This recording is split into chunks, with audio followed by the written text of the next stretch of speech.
leader is all about. Today, I'm honored for the opportunity to come and talk to you. We're going to get into a couple different things. How we utilize analytics. I think analytics have definitely been changing the game in how we operate and the knowledge, the information and knowledge that we possess. We're trying to give ourselves an advantage to be able to put our players in the best position to be successful. But one of the things I want to start off with is kind of our message, what we're all about. I'm so honored to be the head coach here at Florida State. To be able to represent this wonderful institution, this great program, one of the most iconic brands in all of college football. And everything within our university is progressing. Academically, we're absolutely on the rise. The 18th ranked academic institution in all of the country. You see the facilities, everything that's growing, the things that are in place for our students. And it is the absolute right time to be here at Florida State. But when it comes to our football program, we are excited about the future. We are excited about the days of what are to come. And as we come into this, there's one word that you're going to hear me continue to talk about over and over and over again. Because every person, whether it's in the game of football or it's in the game of life, is looking to accomplish the same thing. We all want to be successful. Everybody is on a journey to try to get to the top of the mountain. But I can tell you that nobody ever gets to the top of the mountain by falling there. On that journey, you must climb. Has anybody in the room ever climbed to the top of a mountain? All right, has anybody in the room ever walked up a small hill? All right, very good. Well, on that journey, you first have to get started. And the most important part of that journey is the first step. When you're at the foundation of wherever you're trying to go, you must stay focused on the most important thing, and that's step one. And if you get caught up looking at the top of the mountain, if you get caught up about where you want to go, and you forget about the importance of the step that's in front of you, what's going to happen? You're going to fall. You're going to slip. You're going to stumble. And so as we come into our program, we are at that same place. We're at the bottom of the mountain. We're looking to start our journey to where we want to go. And I can promise you that everybody on our team, just like everybody in this room, we want to be the best. But to get to where we want to go, we've got to get started first.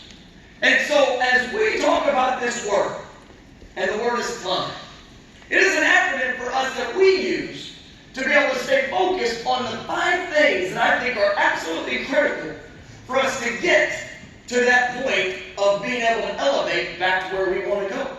And I will tell you that I know today is a lot of dealing with numbers, analytics, right? Obviously, how to put yourself in the best position based off numbers and data to be in the best position to be successful. But I'll tell you, and Coach Bowden said something to me, it was incredible when he was talking. All right, the one thing data doesn't have is this right here. It's a heart. And I believe that if you can build both, if you can build what you know here and utilize that same information with what you have right here, it puts you in an incredible advantage for what it takes to be successful.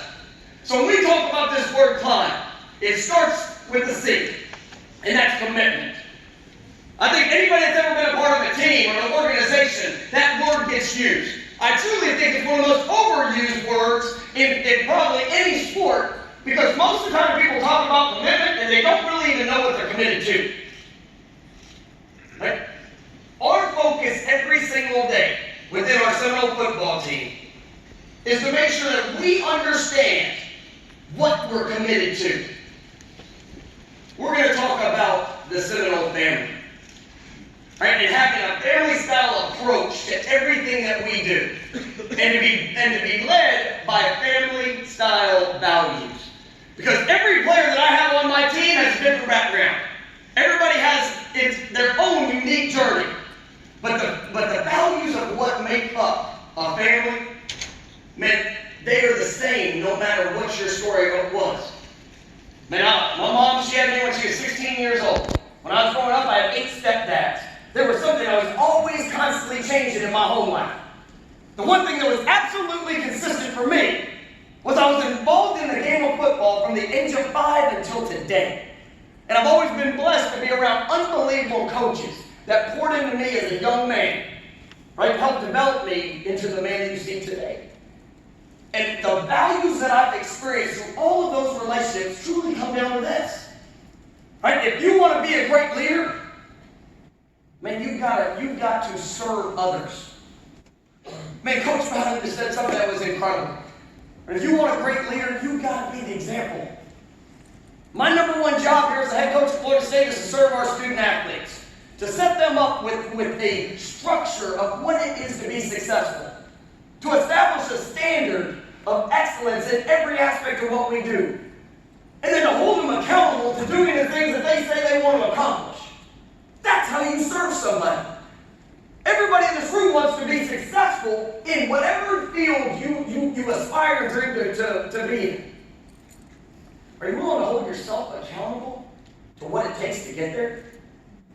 Man, if you want to be a leader, you've got to be able to be the example in that, and then to inspire others, right, to do the same things for themselves. So service is critical to those values of what we stand for. Right? The S is sacrifice. Man, every family is made up of loved ones that will sacrifice for each other to see them have success. Right? A part of our team and that commitment that we have is that we want to sacrifice for each other. We want to sacrifice for what we love, for who we get to do it with. And then the last value is respect. You know, a lot of people, you ask me, I've got a 5-year-old daughter. Okay, and let me tell you, she moves down here tomorrow, so all the Tallahassee better watch out. She's but people ask me, say, Coach, what do you want? What do you hope for your daughters? Coach, what do you hope for your football team?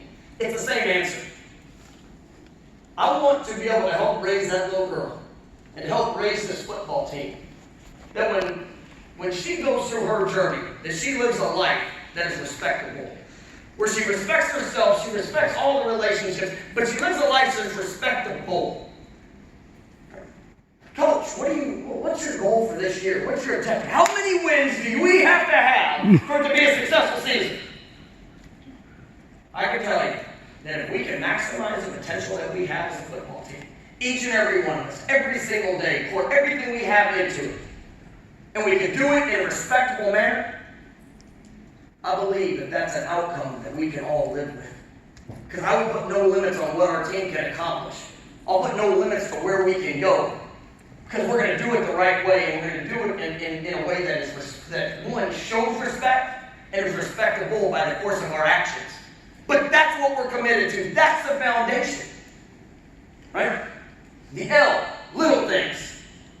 The very first day that I got the job here, I walked into the team meeting room, and I told David Colbert, our athletic director, that this was something that's very important to me. The minute that I got off the plane, I got over to the facility, and I wanted to meet with my team. With, I think it was over 105, 110 players that did not pick me. They had no say in it. It was not their choice. But I got an opportunity to come in and pick them and say yes to them, to be a part of them. And whenever I came into that meeting, I talked to them about some of those values that I just shared. I talked to them about what we could expect this program to look like. But then I asked them a question. I said, how many of you guys want to play in the National Football League? I think there was 105 players in the room. How many hands do you think went up? 105. Wrong. 210. Every hand went up. Because every one of our kids want to vision themselves being successful. And I told them to stop. I told them to stop. Look to the right and look to the left. The numbers say that 3% of you will go to the National Football League.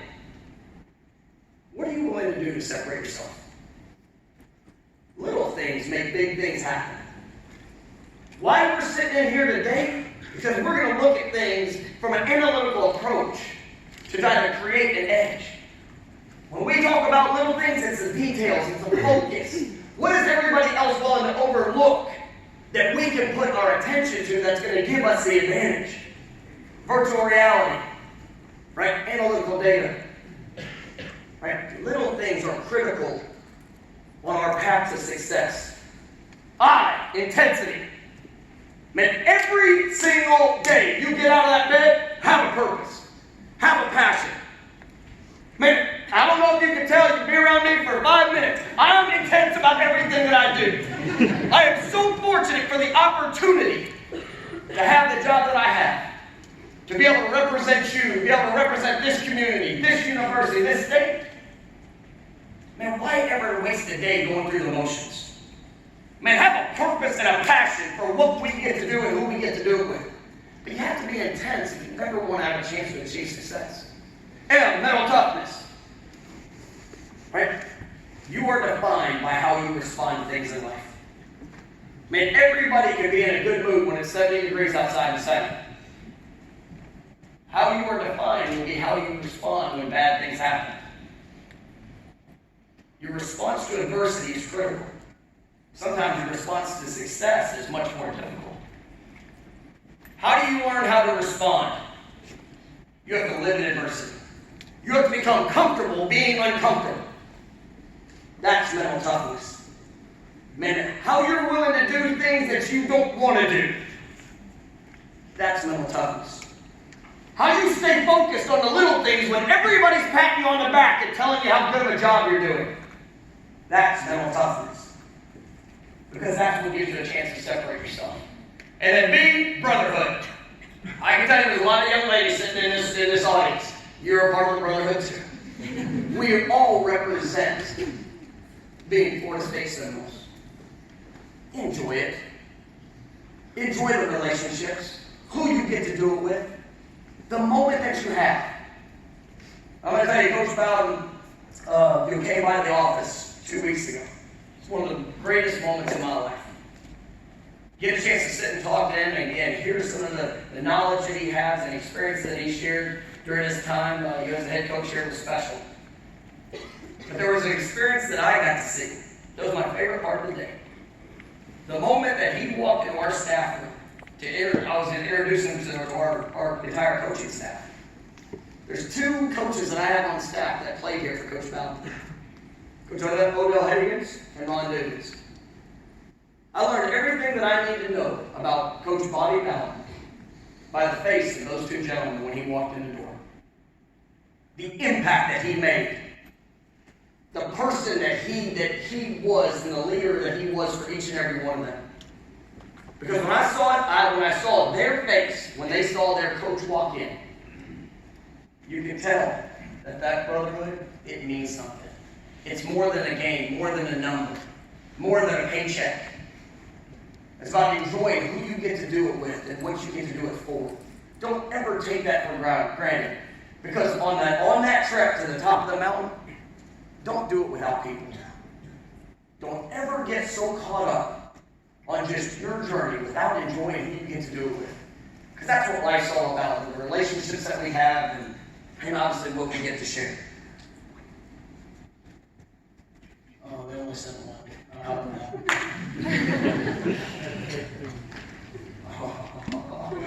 All right, so talking through this. All right, how does that apply to us? Okay, when it comes to the analytical approach, okay, everything for us comes down to data. Okay, how do we try to create our edge? Okay, when we talk to our football team, this is who we are. But the no way is how we play. The number one thing that I talk to our team about is that I want a football team that plays smart. How do I want us to play? Smart. Because Coach Bowden talked about a 4-4. Has anybody got a chance to stand next to a 4-4 running a 40? It is really, really fast. You can feel it. Okay? But if you ever watch a 4-4 running in the wrong direction, what is it? Slow. Playing smart is critical. Because you can have all the physical talent in the world, but if you're not heading in the right direction, it doesn't matter. So our number one focus is we want a football team that's going to play smart. Because when you play smart, it gives you an opportunity to then play fast. If you can play fast, then you have an opportunity to play physical. What did Coach Bowden say the two factors he looks for when he was recruiting? Speed and willingness to, right? Well, I want to make sure that we've got guys that can use this. Then they can use what the good Lord blessed them with. And then, yes, I like when they do that. But we're going to play smart, we're going to play fast, we're going to play physical, and then we're going to finish. We're going to finish. Because that's the only way. Because what in the world would you ever want to be a part of that you didn't have a passion to finish? Whether it's academically, maybe whether it's what you're doing on the field, maybe give me everything that you have to put yourself in a position to be successful. Okay? So how does that utilizing that knowledge, well, what does that look like? Well, has anybody heard of our tour of duty, our mat drills? That's one of the things that we're focused on this journey right now, to build knowledge. There will never be a drill that we do that does not have an instruction. Because I can get any person, I can go get I got a 3-year-old dog, and I can get my 3-year-old dog to run in a straight line. All you gotta do is put food out there, right? But anybody can go and just run through a line. But the game of football is based off of movements. It's about utilizing what you have in here and being able to apply it on the field. So a way that we focus on playing smart is you have to play discipline. You have to be able to listen, you have to be able to apply, and then you have to be able to execute. And so in everything that we do when it comes to being in the weight room, off-season workouts, we're always going to have a reactionary drill. So sometimes we're doing cone drills. And we'll put 4 cones out on the field. And the first time they go to the cone, they have to touch the bottom of the cone. Then to the second cone, they have to touch the top. Then the third one, they got to go around it on the right side of the cone, and the left, and the fourth one around the left. And if they don't do it right, what do we make them do? Do it again. And if they don't do it right, what do we make them do? Because there's no point in going and just focus on doing a repetition if you're doing the repetition wrong. There's no point in going out and running a 4-4, but going the wrong direction. Because you're never going to put yourself in a position to be successful. When it talks about playing smart, understanding the rules